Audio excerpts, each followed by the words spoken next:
आपण समस्त को मोर चैनल को और मोर कहानी दुनिया को स्वागत।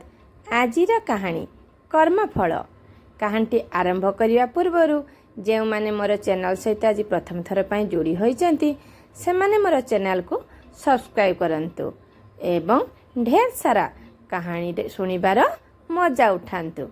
आसंतु कहानी आरंभ करिबा। एकदा गोटे राज्य रे गोटे गाँटे थिला। ସେହି ଗାଁରେ ମୁରଲି ନାମକ ଜଣେ କୃଷକ ରହୁଥିଲେ। ମୁରଲି କେବଳ ନିଜ କ୍ଷେତରେ କଠିନ ପରିଶ୍ରମ ପାଇଁ ନୁହେଁ ବରଂ ତାଙ୍କର ନମ୍ର ଭଦ୍ର ବ୍ୟବହାର ଏବଂ ସଚ୍ଚୋଟତା ପାଇଁ ମଧ୍ୟ ବେଶ ଜଣାଶୁଣା ଥିଲେ। ମୁରଲିଙ୍କର ଜଣେ ପଡ଼ୋଶୀ ଥିଲେ। ସେ ପଡ଼ୋଶୀଙ୍କ ନାମ ସୁରେଶ ଥିଲା, ଯିଏ ବହୁତ ଚତୁର ଏବଂ ପ୍ରତାରଣାକାରୀ ଥିଲେ। ସେ ନିଜର ସ୍ୱାର୍ଥ ଲାଭ ପାଇଁ ସବୁବେଳେ ଅନ୍ୟମାନଙ୍କ ସହିତ ପ୍ରତାରଣା କରୁଥିଲେ।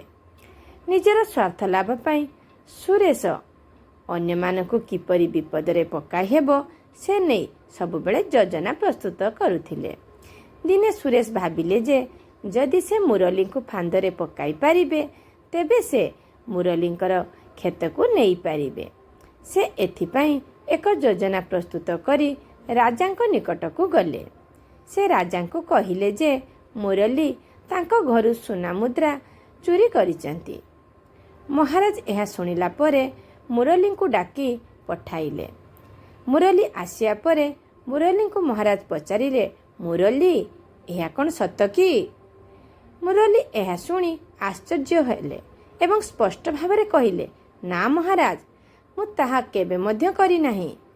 ମୁଁ କେବେ ବି କାହା ଜିନିଷକୁ ଆଖି ଉଠେଇ ଚାହେଁ ନାହିଁ କିମ୍ବା ଚୋରି ମଧ୍ୟ କରିନାହିଁ।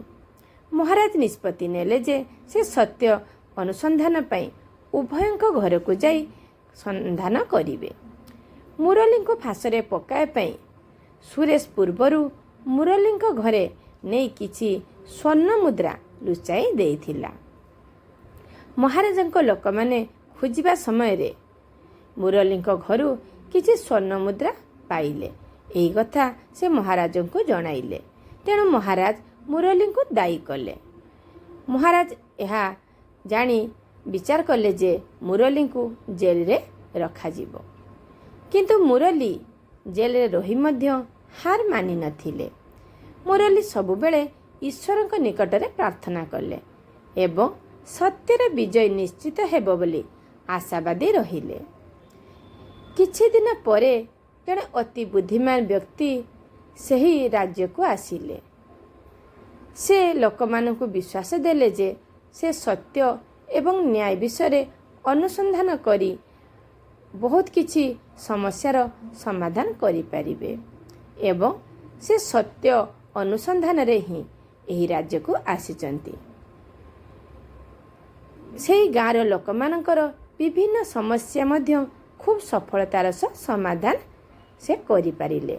ଏହା ଜାଣି ମୁରଲିଙ୍କ ସ୍ତ୍ରୀ ସେହି ଲୋକଙ୍କ ନିକଟକୁ ଗଲେ। ମୁରଲିଙ୍କ ବିଷୟରେ ସେହି ଜ୍ଞାନୀ ଲୋକଙ୍କୁ ସମସ୍ତ କଥା ଅବଗତ କରାଇଲେ ଏବଂ ମୁରଲିଙ୍କ ସହିତ ଘଟିଥିବା ସମସ୍ତ ଘଟଣାର ସତ୍ୟତା ଜାଣିବା ପରେ ସାହାଯ୍ୟ କରିବା ପାଇଁ ଅନୁରୋଧ କଲେ। ସେହି ବ୍ୟକ୍ତି ଜଣକ ମୁରଲିଙ୍କୁ ସାହାଯ୍ୟ କରିବା ନିମନ୍ତେ ତାଙ୍କ ସ୍ତ୍ରୀଙ୍କୁ କଥା ଦେଲେ। ସେ କିଛି ଦିନ ସମୟ ନେଇ ଏହି ବିଷୟରେ ସନ୍ଧାନ କରି ଜାଣିଲେ ଯେ ମୁରଲି ସମ୍ପୂର୍ଣ୍ଣ ନିର୍ଦ୍ଦୋଷ। ସୁରେଶ ତାଙ୍କ ସହିତ ଏହି ପ୍ରକାର ଅନ୍ୟାୟ କରିଛନ୍ତି କାରଣ ସୁରେଶ ଜାଣିଥିଲା ଯେ ମୁରଲି କ୍ଷେତରେ କିଛି ଅମୂଲ୍ୟ ସମ୍ପଦ ପୋତା ଯାଇଛି। ଫଳରେ ସେ ମୁରଲିକୁ ମିଛ ଦୋଷରେ ଫସାଇ ତାକୁ ବାଧ୍ୟ କରିବ ଯେ ତାର କ୍ଷେତ ଦେବା ପାଇଁ। କ୍ଷେତ ପାଇବା ପରେ ସେ ତାହାକୁ ଖୋଳି ସ୍ୱର୍ଣ୍ଣ ମୁଦ୍ରା ଥିବା ସିନ୍ଧୁକ ବାହାର କରିବ। ସ୍ୱର୍ଣ୍ଣ ମୁଦ୍ରା ଥିବା କଥା ସୁରେଶଙ୍କୁ ତାର ବାପା କହିଥିଲେ କାରଣ ସୁରେଶଙ୍କ ବାପା ଏବଂ ମୁରଲିଙ୍କ ବାପା ଦୁଇ ସାଙ୍ଗ ଥିଲେ। ମୁରଲିଙ୍କ ବାପା ଏକ ଚିଠିରେ ସେହି ସ୍ୱର୍ଣ୍ଣ ମୁଦ୍ରା ଥିବା ସିନ୍ଧୁକ ବିଷୟରେ ଲେଖିଥିଲେ, ଯାହାଫଳରେ ତାଙ୍କର ପୁଅ ନାତି ସେ ଭିତରେ ପାଇପାରିବେ। ମାତ୍ର ସୁରେଶଙ୍କ ବାପା ସେହି ଚିଠିକୁ ଲୁଚାଇ ଦେଇଥିଲେ ଏବଂ ସୁରେଶ ସେହି ସ୍ୱର୍ଣ୍ଣ ମୁଦ୍ରା ପାଇବା ପାଇଁ ତାଙ୍କୁ କହିଯାଇଥିଲେ। ତେଣୁ ସୁରେଶ ଯୋଜନା କରି ମୁରଲୀଙ୍କୁ ମିଛ ଦୋଷରେ ଫସାଇଥିଲା। ସୁରେଶ ମୁରଲୀ ଘରେ ରଖିଥିବା ସ୍ୱର୍ଣ୍ଣ ମୁଦ୍ରା ମଧ୍ୟ ନକଲି ଥିଲା। ଏହା ଜାଣିବା ପରେ ସେହି ଜ୍ଞାନୀ ବ୍ୟକ୍ତି ମହାରାଜାଙ୍କୁ ଯାଇ ସବୁ କହିଲେ। ରାଜା ପଚାରିଲେ, ତୁମେ ଏତେ କଥା କିପରି ଜାଣିଲ? ସେହି ବ୍ୟକ୍ତି ଜଣକ କହିଲେ, ଆଗେ ଆମେ ମୁରଲୀର କ୍ଷେତକୁ ଖୋଜିବା। ଆମେ ଯଦି ସେଠାରୁ ସ୍ୱର୍ଣ୍ଣ ମୁଦ୍ରା ଥିବା ସିନ୍ଧୁକ ପାଇଲୁ, ତାପରେ ମୁଁ ଏସବୁ କିପରି ଜାଣିଲି ସବୁ କଥା କହିବି। ମୋତେ ମୁରଲୀଙ୍କ କ୍ଷେତ ଖୋଜିବାକୁ ଦିଅନ୍ତୁ। ରାଜା ରାଜି ହେଲେ ଏବଂ ଜ୍ଞାନୀ ବ୍ୟକ୍ତିଙ୍କ ସହିତ ତାଙ୍କର କିଛି ଲୋକ ପଠାଇଲେ। ସେମାନେ ମୁରଲୀଙ୍କ କ୍ଷେତକୁ ଭଲ ଭାବରେ ଖୋଜିଲେ। କିଛି ସମୟ ପରେ ସେମାନେ ଦେଖିଲେ ଯେ ଭୂମି ତଳେ ଏକ ପୁରୁଣା ବାକ୍ସ ପୋତି ଦିଆଯାଇଛି। ସେମାନେ ସେହି ବାକ୍ସକୁ ମାଟି ଖୋଳି ବାହାର କଲେ। ସେମାନେ ବାକ୍ସଟିକୁ ଖୋଲି ଦେଖିଲେ ଯେଉଁଥିରେ ଅନେକ ସ୍ୱର୍ଣ୍ଣ ମୁଦ୍ରା ଥିଲା। ଏହା ଦେଖି ସେମାନେ ଆଶ୍ଚର୍ଯ୍ୟ ହୋଇଗଲେ। ଏହି ବାକ୍ସରେ ମୁରଲୀଙ୍କ ପିତୃପୁରୁଷଙ୍କ ନାମ ଲେଖାଯାଇଥିଲା। ଜ୍ଞାନୀ ବ୍ୟକ୍ତି ସମସ୍ତଙ୍କୁ କହିଲେ ଯେ ମୁରଲୀଙ୍କ ପୂର୍ବପୁରୁଷମାନେ ଏହି ସ୍ୱର୍ଣ୍ଣ ମୁଦ୍ରା ଥିବା ସିନ୍ଧୁକ ଏଠାରେ ଲୁଚାଇ ରଖିଛନ୍ତି ଏବଂ ମୁରଲୀ ସମ୍ପୂର୍ଣ୍ଣ ନିର୍ଦ୍ଦୋଷ ଅଟେ। ସୁରେଶ ଏହା ପାଇବା ପାଇଁ ମୁରଲୀଙ୍କ ସହିତ ଏକ ଯୋଜନା କରି ଛଳନା ମାଧ୍ୟମରେ ତାକୁ ଫାଶରେ ପକାଇଛି। ଏହା ଦେଖିବା ଏବଂ ଶୁଣିବା ପରେ ମହାରାଜ ସେହି ଜ୍ଞାନୀ ବ୍ୟକ୍ତିଙ୍କୁ ସବୁ କଥା ପଚାରିଲେ। ସେହି ବ୍ୟକ୍ତି ଜଣକ କହିଲେ, ମୁଁ ମୁରଲୀଙ୍କ ପତ୍ନୀଙ୍କ ଠାରୁ ସବୁ ଶୁଣିବା ପରେ କିଛି ଦିନ ସୁରେଶଙ୍କ ଉପରେ ନଜର ରଖିଲି। କୌଶଳକ୍ରମେ ତାଙ୍କୁ ଲୋଭ ଦେଖାଇ ତାଙ୍କର ବିଶ୍ୱାସ ଜିତିଲି। ଏହାପରେ ସୁରେଶ ଲୋଭର ବଶବର୍ତ୍ତୀ ହୋଇ ମୋତେ ବିଶ୍ୱାସ କରି ନିଜର ସବୁ କୌଶଳ ମୋ ଆଗରେ ପ୍ରକାଶ କରିଥିଲା। ଏହାପରେ ମୁରଲୀଙ୍କ ଘରୁ ମିଳିଥିବା ମୁଦ୍ରାଙ୍କୁ ଯାଞ୍ଚ କରି ଜଣାପଡ଼ିଲା ଯେ ସେଗୁଡ଼ିକ ସବୁ ନକଲି। ତେଣୁ ସୁରେଶ ଦୋଷୀ ସାବ୍ୟସ୍ତ ହେଲେ ଏବଂ ମହାରାଜ ତାଙ୍କୁ ଜେଲ ଦଣ୍ଡର ଆଦେଶ ଦେଲେ।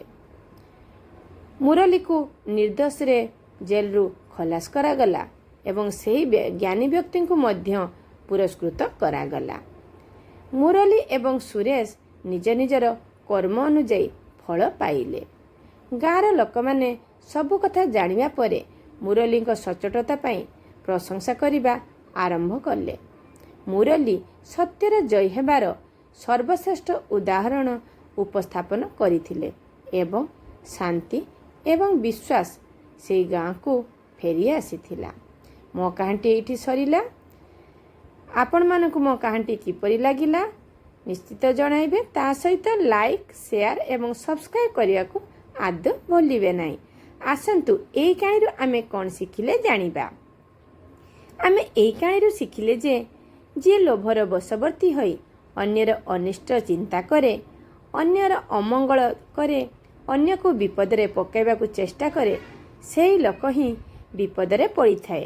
କଥାରେ ଅଛି, ଯିଏ ଅନ୍ୟ ପାଇଁ ଗାତ ଖୋଳେ ସେ ନିଜେ ସେହି ଗାତରେ ପଡ଼େ। କାରଣ ଭଗବାନ ସମସ୍ତଙ୍କର କର୍ମକୁ ପରଖିଥାନ୍ତି ଏବଂ କର୍ମକୁ ପରଖି କର୍ମଫଳ ସ୍ଥିର କରିଥାନ୍ତି। ଏହି କାହାଣୀରେ ଯେମିତି ସୁରେଶ କର୍ମ କଲା, ଭଗବାନ ତାକୁ ତାର କର୍ମଫଳ ପାଇଁ ଜେଲ ଦଣ୍ଡ ଦେଲେ। ହୁଏତ କିଛି ସମୟ ପାଇଁ ମୁରଲୀ ଦଣ୍ଡ ଭୋଗିଲା, କିନ୍ତୁ ସତ୍ୟର ଜୟ ହେବା ସହିତ ସେ ନିର୍ଦ୍ଦୋଷରେ ଖଲାସ ହେଲା ଏବଂ ସେ ତାର କ୍ଷେତରେ ଅଜାଣତରେ ଥିବା ସ୍ୱର୍ଣ୍ଣ ମୁଦ୍ରା ପାଇଲା। ତେଣୁ ମୁରଲୀର କର୍ମଫଳ ପାଇଁ ଭଗବାନ ତାକୁ ସ୍ୱର୍ଣ୍ଣ ମୁଦ୍ରା ପ୍ରାପ୍ତ କରାଇଲେ। ହୁଏତ ଏହିଭଳି ଯଦି ସୁରେଶ ତା ସହିତ କରିନଥାନ୍ତା, ମୁରଲୀ ସେ ସ୍ୱର୍ଣ୍ଣ ମୁଦ୍ରା ପାଇପାରି ନଥାନ୍ତେ। ତେଣୁ ଆମେ ସମସ୍ତେ ଆଜିଠାରୁ ଭଲ କର୍ମ କରିବା ସହିତ କାହାର ଅମଙ୍ଗଳ ଚିନ୍ତା କରିବା ନାହିଁ।